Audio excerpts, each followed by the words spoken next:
Welcome to the Legends Behind the Craft podcast, where we feature top leaders in the wine and craft beverage industry with your host, Drew Hendricks. Now, let's get started with the show.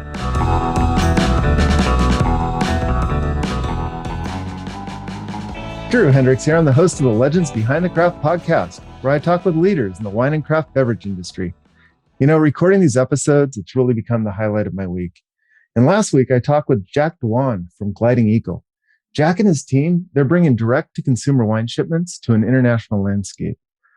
And on this show, Jack went beyond explaining the obvious benefits to wineries by opening up their sales to an international audience and shared his overarching vision for Gliding Eagle, one that aims to make the world a better place through shared experiences. Today, I'm talking with Cheryl Murphy Durzy, whose mission is to empower craft distilleries and family-owned wineries to be successful on their own terms. Today's episode, sponsored by Barrels Ahead. At Barrels Ahead, we work with you to implement a one-of-a-kind marketing strategy, one that highlights your authenticity, tells your story, and connects you with your ideal customers.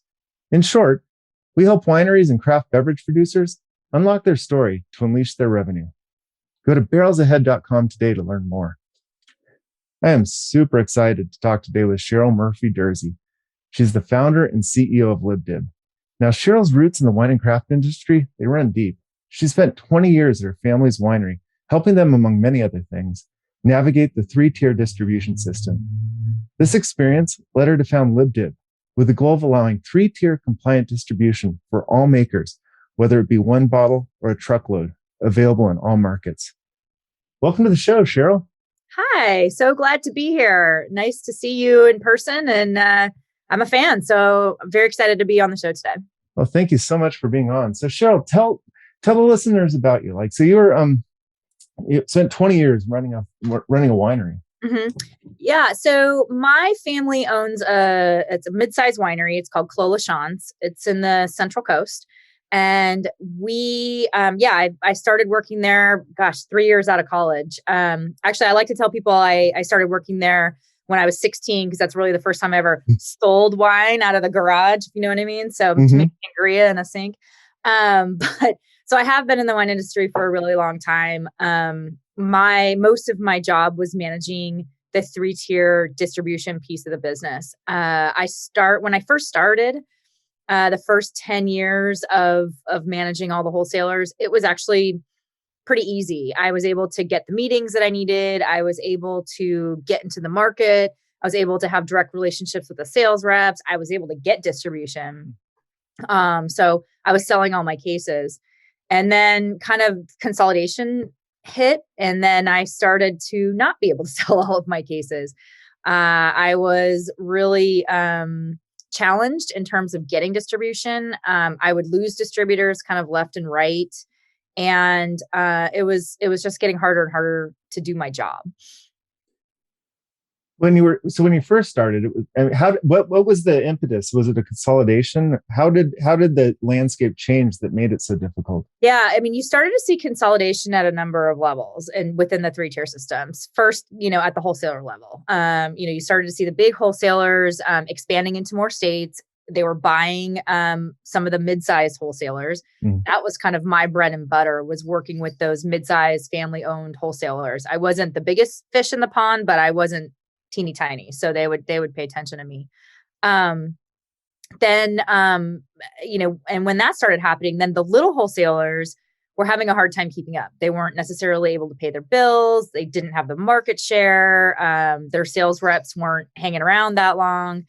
So, I went from 40 markets down to 14 within 5 years.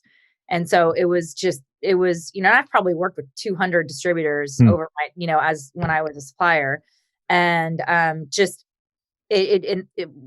consolidation also, it was kind of driven, the wholesaler consolidation was really kind of driven by the supplier consolidation as well. You started to see the big suppliers buying more and more brands to increase their book, to have more sway with the distributor. So it's kind of like this very interesting cycle that as a mid-sized winery, it was just hard to get the attention of the wholesalers to do what I needed to do to get my cases sold. Yeah, I saw a lot of that back when I was a wine bar at a retail store. Mhm. where we'd have our favorite connections with the small distributors or the small reps or brokers, and then suddenly it just gets consolidated, and then suddenly it was very hard to find some of these smaller wines that we loved when they got Yeah. folded into this big book of business. Yeah. And it was really interesting because I loved working with smaller wholesalers too, because you could have that direct relationship, but it's just such a very low margin. I mean, the margins for distribution, having been in it now for 5 years, they're tight, so it's expensive to ship cases. It's expensive, it's big, it's glass, it's liquid. It's, it's not an easy business to get things from A to B. And, it was tough on the small wholesalers because, once you get into that cycle of not being able to pay your bills, or if like one of your sales reps leaves that has all of these great accounts, you kind of lose that connection to the accounts too. So you'd almost have to start over as a brand when you would lose a wholesaler. And it was just this vicious cycle of not being able to stay in the market and enough to continue doing business for the long term. Yes, that is challenging. So LibDib 5 years ago became, the frustrations you felt prompted you to found LibDib? Yeah, ultimately, I came up with the business plan probably over a couple bottles of wine. I was super frustrated with where the best plans come it's from. where the best plans come up, right? I was really frustrated with, I was putting my case number. We were growing as a brand, right? We were growing as a winery. We had all these, we had these vineyards that were coming online. So we had to find places for the wine. And, every year it just seemed like, okay, we can't be in this market, or, okay, this distributor is kicking us out of the book or whatever. And I was just losing places of where I could, sell. And so I kind of said, hey, there's got to be a different way of doing this. How could, brands really own their own distribution? How could how can I own my own relationships? And you can do it in California if you're a California winery. But it's harder for accounts to work with 100 different wineries versus one distributor. So, when it comes to billing and things like that. So having that, that mass book does make sense. And so I just said, how can we use technology to be a distributor, allow distribution for everybody, and then be a marketplace where, restaurants, bars, and retailers can go online, shop, discover, learn about new products, connect directly with the makers, who I believe are really the best salespeople and want to answer those questions without kind of the sales rep in between, and do business legally and compliantly. That was another piece of it, is not trying to disrupt or tear apart the 3-tier system. I'm, only trying to kind of help it evolve. Like, how can you use technology to make those connections, but everything is still a compliant transaction? And how did you do that? Well, we built a marketplace. So business plan. Yeah, right. Business plan came out, it was early 2016. Kind of started thinking, how can I make this a business? Started talking. I live in Silicon Valley, so I said, okay, let me go start talking to some VC friends of mine, and how do you do this? I've never started a company before. And they said, the first thing they said prior to even thinking about raising capital was, you need to find your technologist. This is going to be a completely custom application. You can't just build it on top of Salesforce. You can't just, you're going to need to customize this and find someone who can do this for you. And so I had actually worked with Rich Brashears. He is our LibDib's CIO, CTO, COO, like just magician, basically. And we had worked together on a project he had done a few years prior to. And so I called him. I said, Rich, what do I do? How do I do this? Knowing that he had kind of had a lot of Silicon Valley startup experience, and he was a coder, and he had built a team, and he'd done this before. And we had lunch, and he says, yeah, I'm in, he's a big data guy. He's one of these days, you got to get into a conversation with him about data. But he says, I'm running a data company now. And when, as you get started, call me, because I want the data and I'll tell you how to monetize it. Okay, that's great. He's like, in the meantime, let me think about who you're going to, who could build this for you. And the next day he called me and he says, you know what? I want to build this for you. I want to build a team. and I want to build this platform from the ground up. Sounds like the data spoke to him. The data, well, I think he went and did a little bit of research and said, distribution, interesting. Like all these products kind of have to go through distribution. Mm-hmm. So you're going to have an aggregated source of where the data comes from. And so he said, let me build this for you. I want to do this. And that's kind of how it started. And so at that point, I had my technologist. We started raising money and we, built a minimum MVP and got it out to the market, I think 9 months after he started. Oh, that's quick. Pretty quick, considering we built it completely from the ground up. That is truly embracing the MVP model, which everybody needs to. I mean, the worst thing you can do is keep it in development for too long. Totally. I think it's Reid Hoffman from LinkedIn who said, if your platform is perfect, then you've released it too late, or something of the sort. Because, and this is a funny story from day one of when we released it. We did. I had 100 suppliers on board when we first released it. So that was, I spent those 9 months calling wineries, making connections, and like selling people on, hey, we're going to do this. And then we had a team who was building it, but there was a number of things that we didn't take into consideration. One of them was importers. How do you support an importer? Like we just didn't even think of that. And so, but day one, we built it, we uploaded the code and we were able to support importers. So exactly what you just said is like, you learn so much from your initial users. And, we still, to this day, we have people who say, hey, you don't have this appellation on here. Oh, great. Okay. Let us know. And then we put it on the dropdown and we upload it and we're good. So that's the greatest thing about software is you can change it and make it better.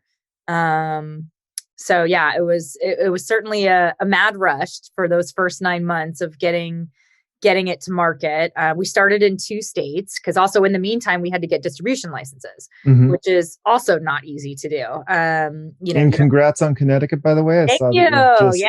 Yeah.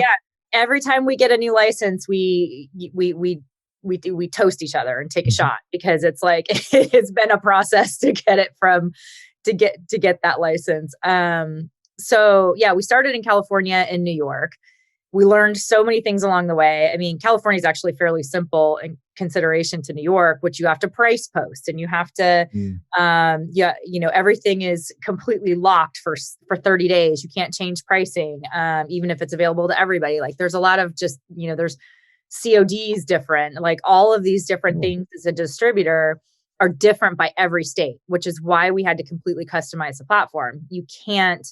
It couldn't be build it on top of another thing because every state is like a completely different country, like with the rules and regulations. Some things are at rest, some things are not. It can go directly to the warehouse. It can go directly to it has to sit for 48 hours at the warehouse. It can go directly to the account. Like it's certainly a different, it's definitely a very complex piece of software. Yeah, I can only imagine. I mean, just shipping between the states is often difficult. Yeah. And the business model, I mean, in terms of the business model, like, traditional distribution is, they buy pallets, it sits in their warehouse, their sales reps sell them, and then they bill and they invoice and they pay the taxes and do all the things that they're supposed to do as a wholesaler. We do all the things that we're supposed to do as a wholesaler. However, the fulfillment model is different. And that when we get, we like to call it a promise of an order, like which is the retailer goes in and says, I have this demand. I want to buy this case of wine. Then we go and buy it. And then they ship it to the compliant location. And then we invoice upon arrival, those are all the compliant ways of doing things. So it's sort of a one-to-one. So let's, for the new makers, for people that are not familiar with LibDib, let's flash forward to today. Sure. And I do have some questions about your growth, but I want give the the 2-minute overview to someone that is they're a small family-owned winery, they're a maker, they've just started their bourbon distillery or whiskey distillery. Why LibDib? Well, you will get instant access to distribution in all of our markets.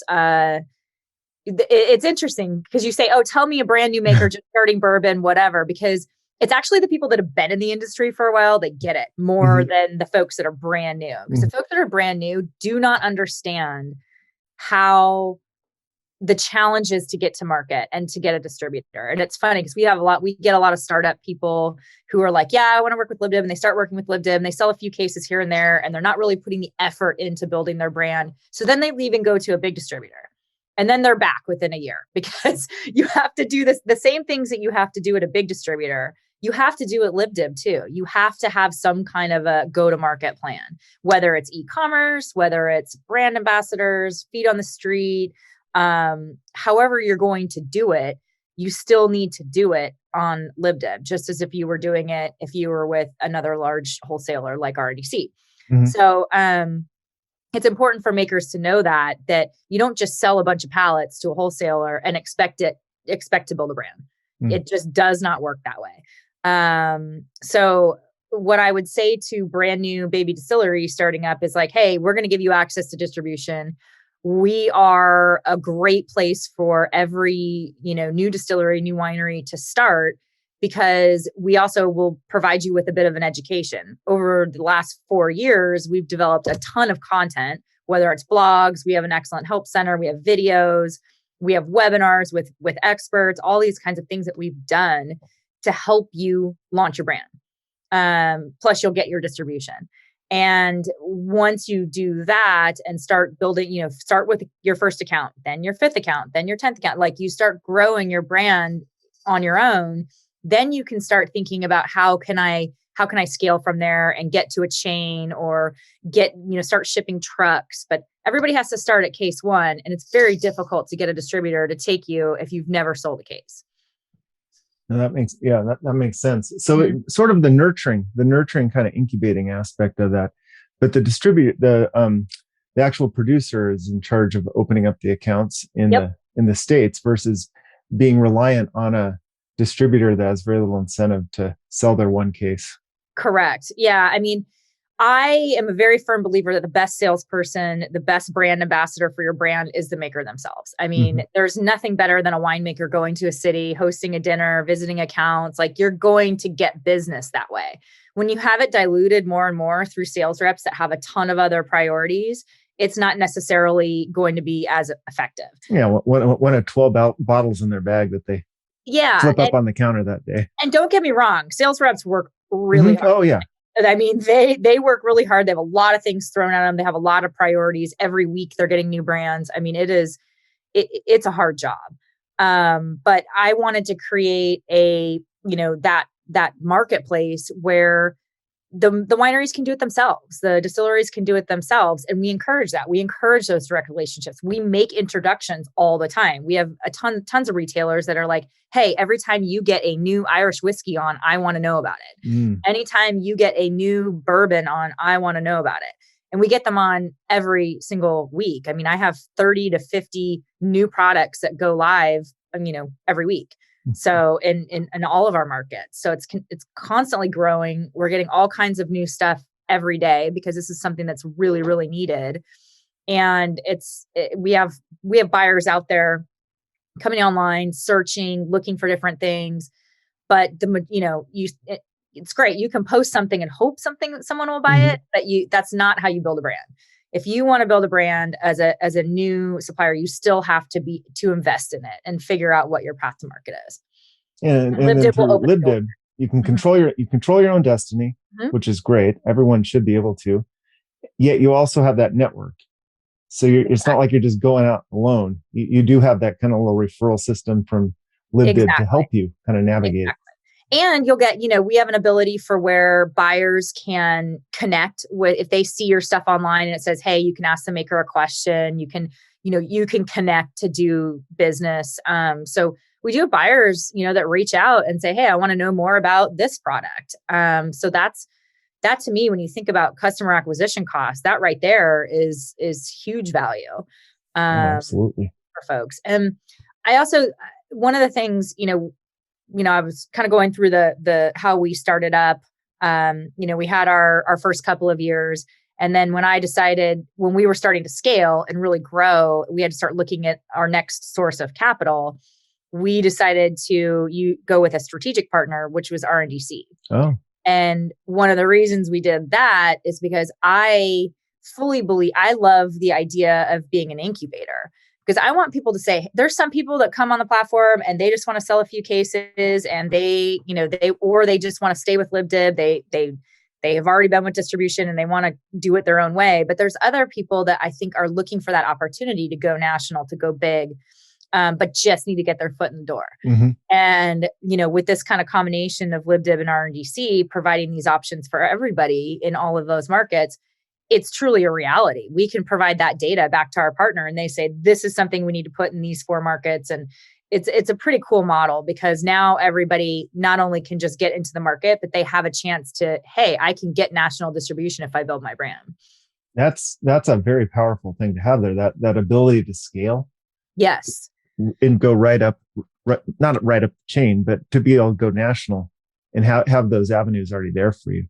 Yeah. And just getting your foot in the door with these folks is not easy. I don't know of any other industry that has more products. How many, if you walk into a wine shop and you see, 1,500 bottles, that's like a drop in the bucket of how many bottles there are out there. Yeah, I once, when I was a wine buyer, we had 4,300 SKUs over the course of the year, and it's mind-boggling keeping the spreadsheets. This is back in mid 90s. So that's when I was out there working in the market. So yeah, I remember. It's crazy. Yeah, and you would keep track of it on a spreadsheet. They didn't have those cool apps or anything yet. No, it was all on spreadsheets, and figured out the own nomenclature of it.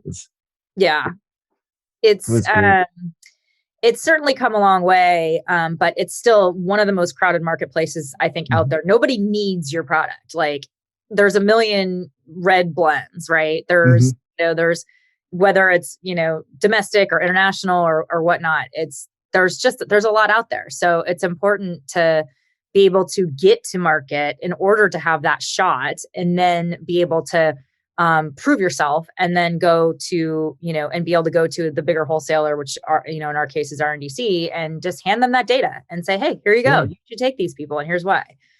You have some other partnerships. We were talking in the pre-show about how you work with Josh Jacobs, who was on our show a few weeks ago. Yeah. Josh is great. It's Speakeasy. It's Speakeasy. He actually just saw him last week. So it was for the first time in, a year and a half because of COVID. But he wins the style award, I have to say. I know, he's so great. He's awesome. I think we first met and started doing business together in like January of 2020. And then the world shuts down 2 months later, and then his business explodes, because what grew, everyone in our industry knows that e-commerce just went crazy during COVID, but people started buying bottles online, which is great. And I don't think that's ever going to change now. I think people like that experience. But I love his model. And here's why, is that it almost reverse engineers what it is to get to the consumer.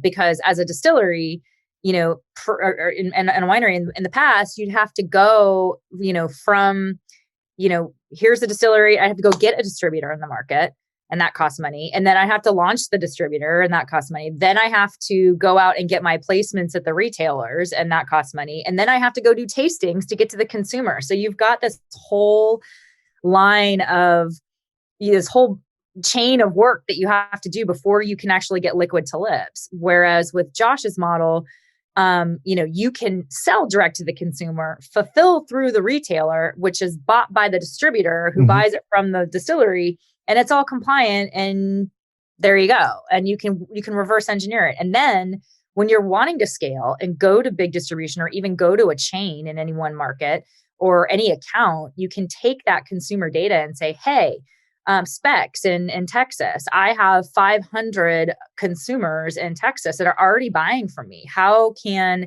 I get into your market? So, or get into, how can I get my brand into your stores?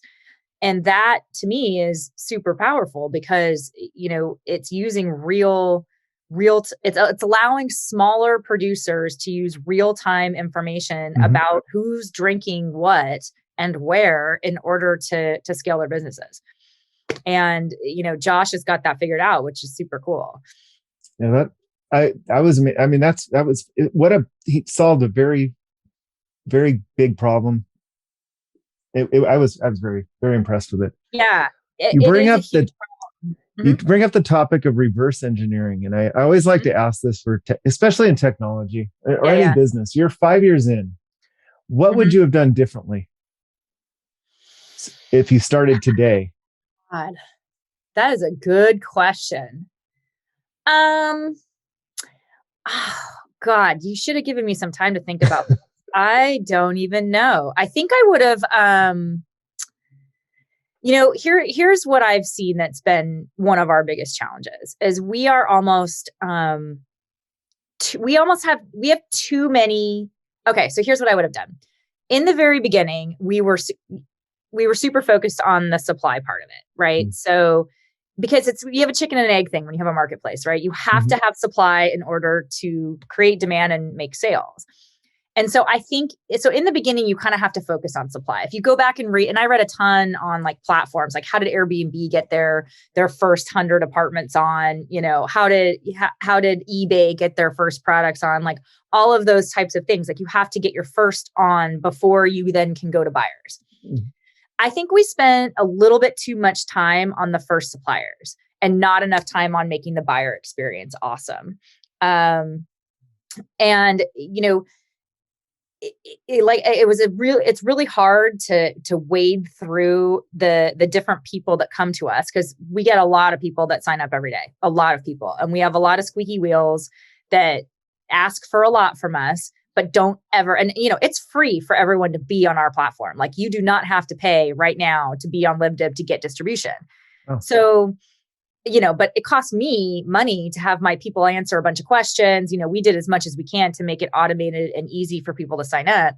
But, ultimately we have a lot of squeaky wheels who are asking a lot of questions, come back multiple times, take up a lot of time, but don't do anything on the platform. They don't sell anything. They're not out there building their brands. They're not doing the things that then eventually make me money where I can continue to do business.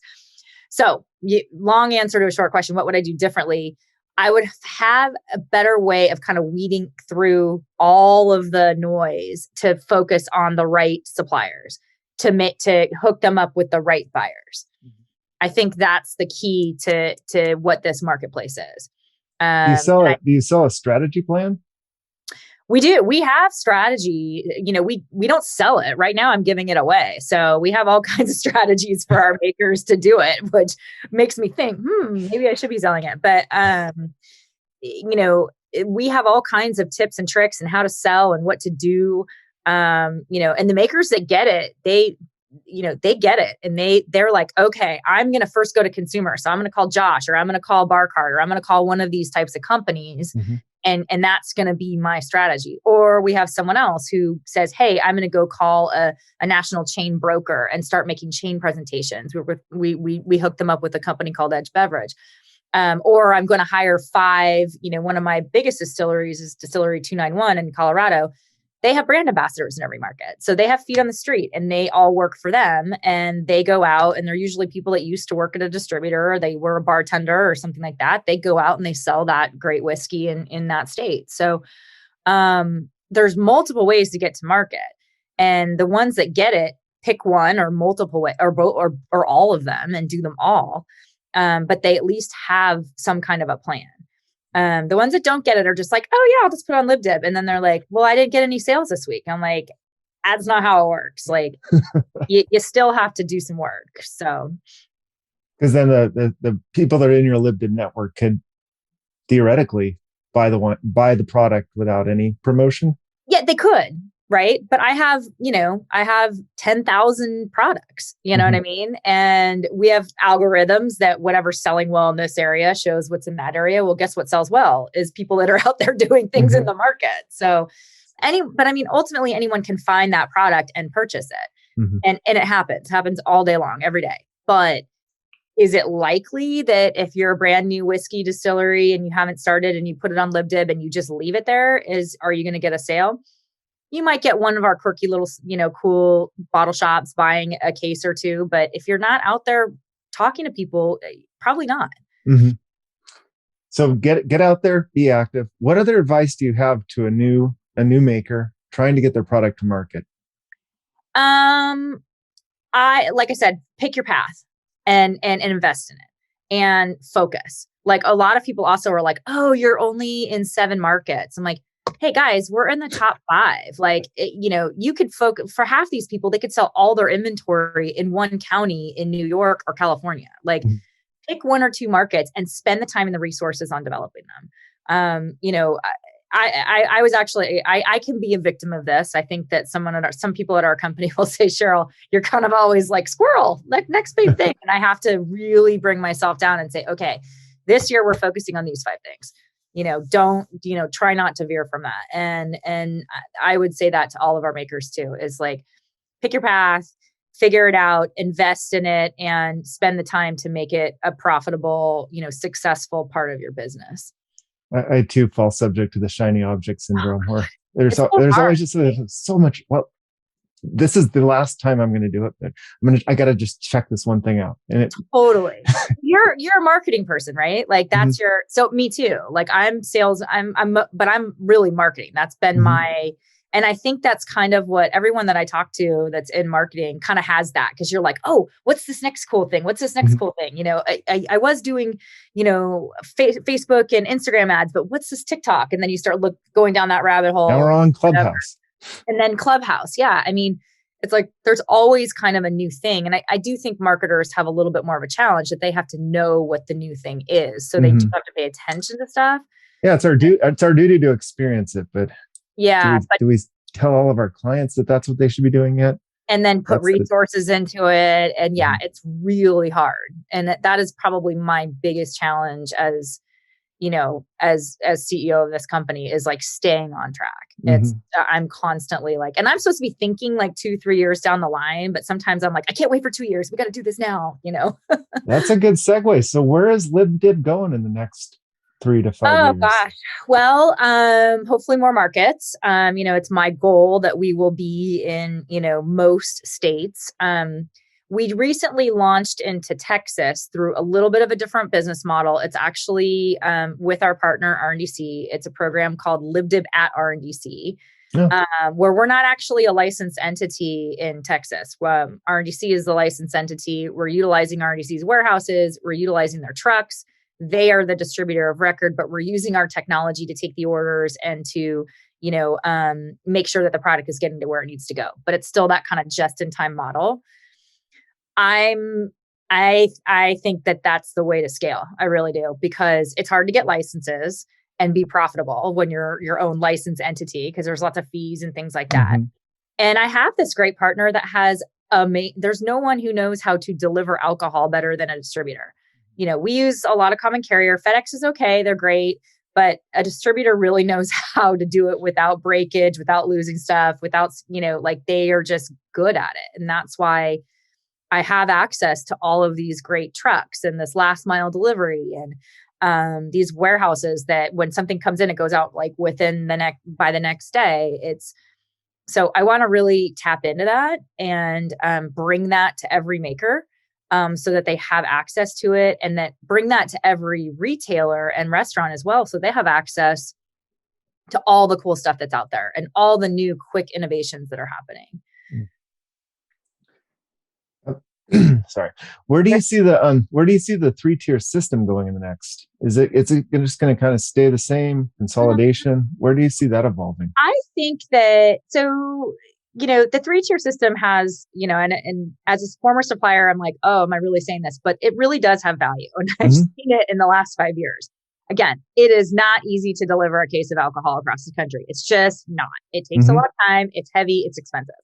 That's number one. Number two is, buyers don't like to have to pay 1,000 invoices. If there was no 3-tier system and, everything wasn't consolidated under these distributors, they'd be paying 1,000 invoices to 1,000 suppliers. And guess who would be most of the suppliers? It'd be Consolidation and Diageo. They would win every time. So it's not going anywhere. In terms of evolution, I think technology is going to play a part of it. I see, and this is, it's been really great working with WSWA, which also as a former supplier, I was like, I used to be super scared of them. But they have a whole new program just for craft suppliers on how they can get to market, whether it's through LibDib or whether it's through any of our other members, and how to teach them how to approach a distributor, how to teach them how to use someone like Speakeasy or Thirsty or one of those to go to market first and then present that data. There was nothing like that before. Like you would just call a wholesaler and they'd be like, yes, no, maybe so. Right. And now now there's actually some guidelines and some assistance from this association. It's this program called Access, and it's really cool. And I've been a part of it, that, being on the board, and I see the industry changing to kind of help these smaller folks get to market and be a part of the 3-tier system so that everybody can have access to their products. That's a good answer on that. And there's so much infrastructure that's built upon it. You got Josh over at Speakeasy, LibDib, and you guys figured out to navigate it. This is the wrong word, but I don't want to say gaming it, but your whole infrastructure is figuring out how to like maximize this system, that if it was changed in any way, it's going to have this ripple effect across the industry. Yeah. I mean, if it's changed in any way, I mean, first of all, like every state is already different. Like if it's changed, like what's going to happen at the state level, right? Like it's super complex. And like I said, it's what distributors do is not easy, and it's hard. It's hard to get stuff to where it needs to be efficiently. It just is.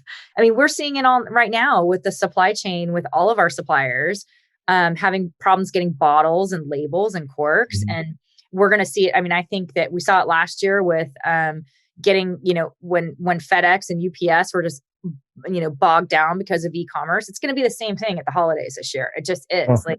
That's top of news right now. And this is probably going to come out right about the start of the holidays. I think this will be out mid-November. I think I heard on the news this morning, or one of the news podcasts I listened to right before I listened to yours, is that getting toys for kids for Christmas this year is going to be really hard. And actually, even the Biden administration's like getting involved with all of these ships that are stuck out. They're requiring 24-hour operation in Los Angeles port, which I'm surprised they aren't already doing that. That seemed like something that an easy way to fix it. But you would think, but it's a problem. And I do think that the alcohol industry is unique in that they kind of have this thing all set up and ready to go to get stuff to the right, is it perfect? No. But is it doing what it's supposed to be doing? Yeah. I mean, I think it is. Yeah, no, it's got to be quicker and faster is going to be the way. Now I'm going to step way back because you went to the school, you went to University of San Diego for college. And I went to the high school right across the street. Oh, you went to uni. I went to uni, the school that no longer exists. Oh, it doesn't? No, they moved it over to Sorrento Valley. It's Carmel Valley. Now it's going there tomorrow. I'm going there tomorrow. It's my 25th reunion. That makes me seem really old, but it's my 25th college reunion. So I'm going and staying in Mission Beach tomorrow. Oh, that'll be fun. All of my girlfriends, and we'll be up at USD on Saturday for the football game. Oh, that's gonna be awesome. Yeah. Yeah, that campus has changed tremendously over the last 25 years. I was there 5 years ago, and I'm like, wait, that's not an all boys dorm anymore. And this is not, when I was there, it was like, here were the boys, here were the girls. And then like the walk of shame in the morning and all that kind of stuff. It's not like that anymore. It's like all intertwined. Yeah, I did a couple graduate classes over there. Oh, you did? I went to Gonzaga. Oh, cool. Our basketball teams play together. But yeah, you always won. It was kind of fun. Yeah, we went to a basketball game about 2 years ago. And I think it was, at one point it was like 90-30.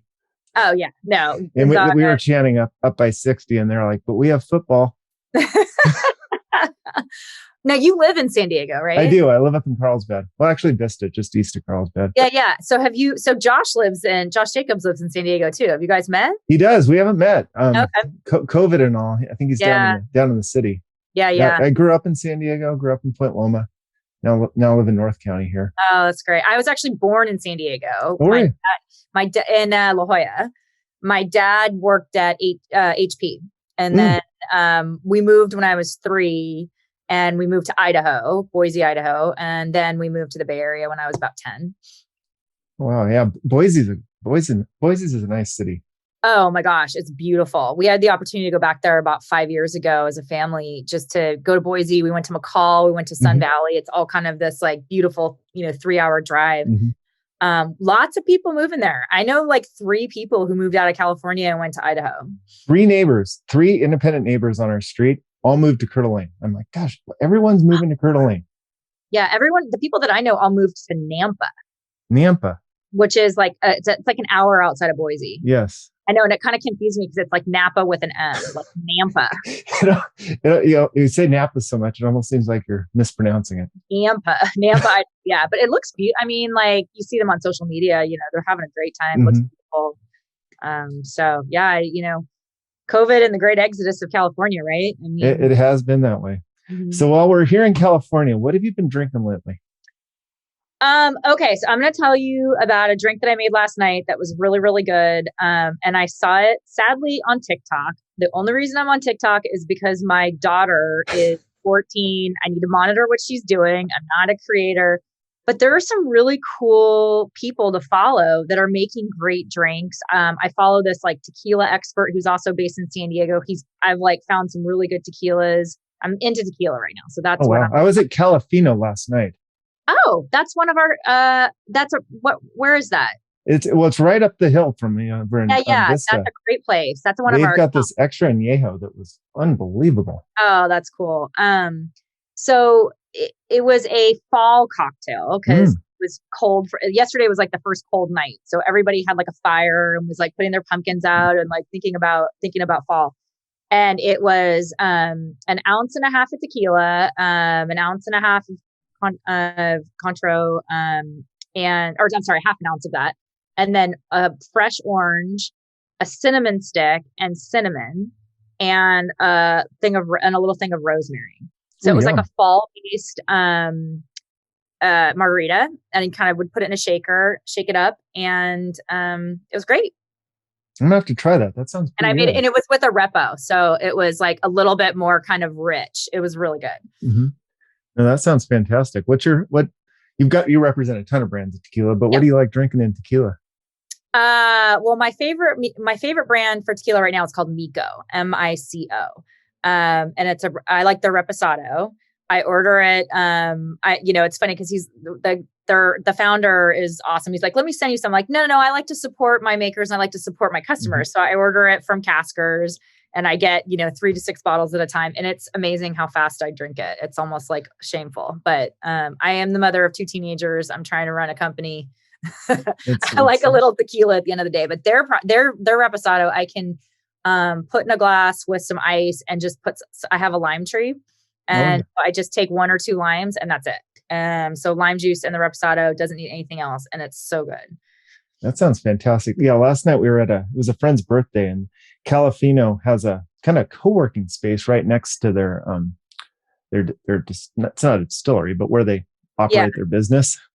And they the guy there made a tequila Sazerac. Ooh. And 2 of the guys in our group spent a bunch of time in New Orleans, either in college or for work, and they swore that Sazerac with that extra añejo and he did it with extra añejo, the Luxardo, a little bit of chartreuse. There may have been a couple other things in there, but it was eye-opening. Yeah, I love kind of seeing, before I got into this business, I was a wine drinker. So I really did not drink that many cocktails except for like a vodka soda here and there, right? When I'd go out to a bar. So really, really opened my eyes about bourbon. Number one, I really have started to like bourbon and tequila. I didn't know that tequila, you always thought of tequila as like, let's take a shot. Well, especially down in USD, probably spent a couple days and couple nights in Tijuana with a beer, get a shot. And the pennant, like, it was funny. I went to the pennant like every night, and I actually used to drink, it was tequila shots, Jaeger shots, and whiskey sour. It's like so disgusting when I think about it. So, but when you start to get a really good sipping tequila and bourbon, and it's like, gosh, you don't even need to mix this with anything. It's just good straight.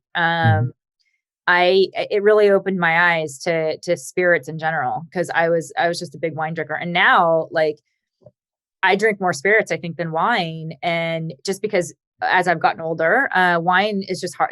I don't sleep as well. So during the week, it's hard for me to drink wine. Otherwise, I'm up half the night. Mm-hmm. Yeah, I do experience that from time to time. Yeah. I've been gravitating as I grow older towards bourbon.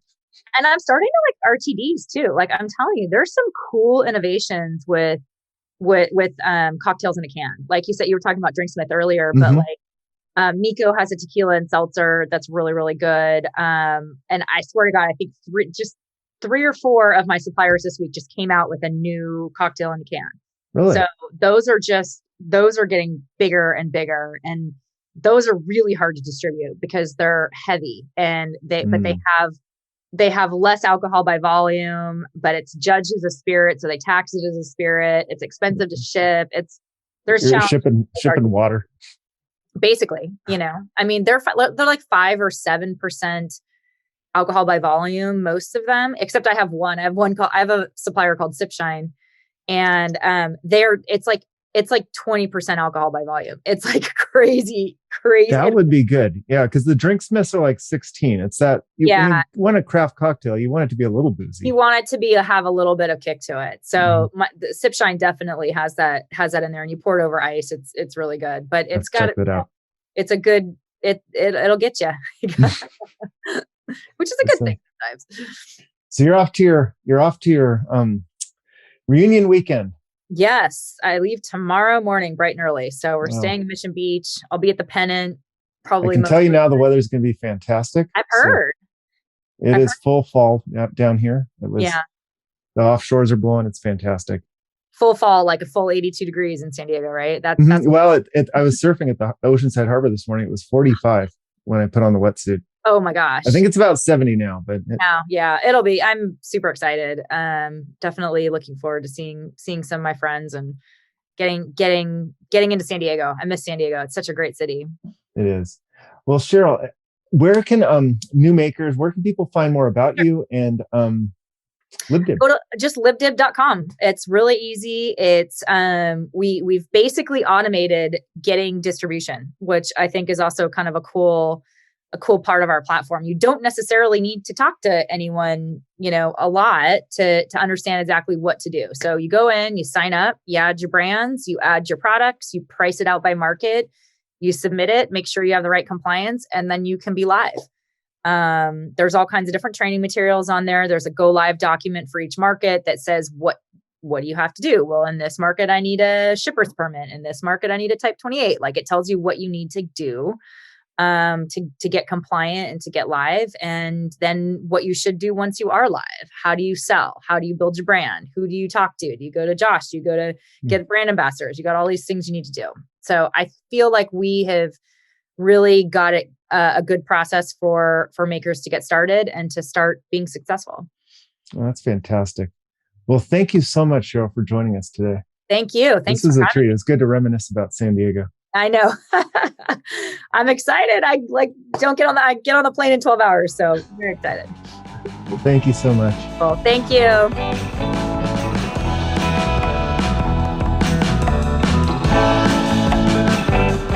Thanks for listening to the Legends Behind the Craft podcast. We'll see you again next time, and be sure to click subscribe to get future episodes.